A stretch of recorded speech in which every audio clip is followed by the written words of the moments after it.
Just a couple of days ago, DoorDash announced some new features on their Dasher platform, and I'm going to be honest with you, I think some of these aren't really going to help you out. Some will, and they will be useful, and some are slated to actually save you some money. So let's take a look. We recently launched several new safety features, including a safe Dash check-in to give Dashers greater peace of mind. So if something's happening out of the ordinary, like you're taking a really long time at the restaurant or the drop-off, then they'll give you a notification in the app saying, hey, is everything okay? Then it can be escalated to ADT as well. Real-time safety alerts to keep Dashers out of harm's way if there are emergency events and more. And today, DoorDash is taking the next step forward in announcing a new set of safety initiatives and more to further help Dashers stay safe and focused while on the road. Okay. Number one is this partnership with Cambridge Mobile Telematics that in essence is going to give you more data on your driving. Take a look at this. So we can see here, if you download this certain app, that it'll give you, analytics on your driving. So in this example, we see phone use is tracked here, speeding, braking, acceleration, cornering. Do I think a lot of Dashers are going to take advantage of this new partnership to see your driving analytics? No. Like, I feel, comment down below, but I feel like if you're driving a little bit more spirited, let's say, or you're being harsher on the brakes, cornering, try to just, get more deliveries. You're not going to, by the way, please don't speed and drive recklessly. You're not going to squeeze in another order. If you do, it's not going to be worth it because it's not safe to do so. But I don't think a ton of Dashers are going to take advantage of this. Let's move on. Reducing notifications while driving, rolling out changes that will reduce the number of in-app notifications Dashers may receive while dashing. While driving, Dashers will receive select notifications, such as a change to the delivery address, important, messages from the customer, or if an order has been reassigned after being timed out, also important. And I think you should mute other stuff. Listen, since doing this stuff since 2015, you do not need, I think Uber Eats needs to add this as well, but you do not need a ton of things popping up on these driver apps. I don't care if it's food delivery, grocery, parcel, anything, unless it's critical information, something's changed, something's been canceled, you really should minimize those notifications. And I say Uber Eats because if they add an additional stop, it can really cover the entire screen, just depending on what app or I guess version you have. So if it covers the entire screen and you can't see your current notification via the Uber Eats, app or the current drop-off destination because you're approaching it, it's kind of a pain and it's distracting in my opinion. Okay, encouraging customers to message safely. This just says, in the Dasher, or I guess the customer app, please note your Dasher may be driving and may be delayed in the response. That makes sense. Quick, easy, one-tap messaging. Pretty simple there. Just template messages that you can use to reply to your customer. Uber Eats already has that. Now this, I think, is going to catch more of your attention here. Making it simpler to decline orders. It reads, we're making it even easier for Dashers to decline an order if they choose. We have launched a pilot where Dashers can decline an order in just 2 taps of the app.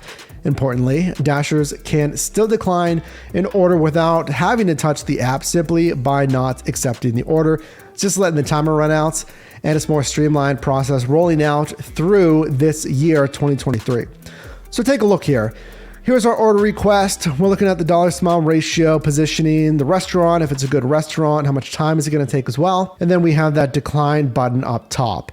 So if I click that, it'll say, hey, here's how it accepts your acceptance rate. Listen, folks, it doesn't matter, okay? It doesn't matter your acceptance rate. You can't be declined for having too low of an acceptance rate. So don't get scared that it's going to say, hey, your acceptance rate is going to drop to 89% or like 30% or 9%. It doesn't matter. You're allowed to do that. Correct me if I'm wrong. Shouldn't it just be one tap? Like if I click decline, I want to decline it. I get the 2-factor, kind of the double tap there, because what if you accidentally click decline on a really good order? I wouldn't want that. So not the worst thing. Let me know your thoughts on that. And we're making first dashes even easier. So now DoorDash is going to give new Dashers an entire demo, an order that they can go through without, having to get in the car and take an actual live order and having all this stuff going on. And it's going to have more explanation as well. That I like. I think Most apps should have that.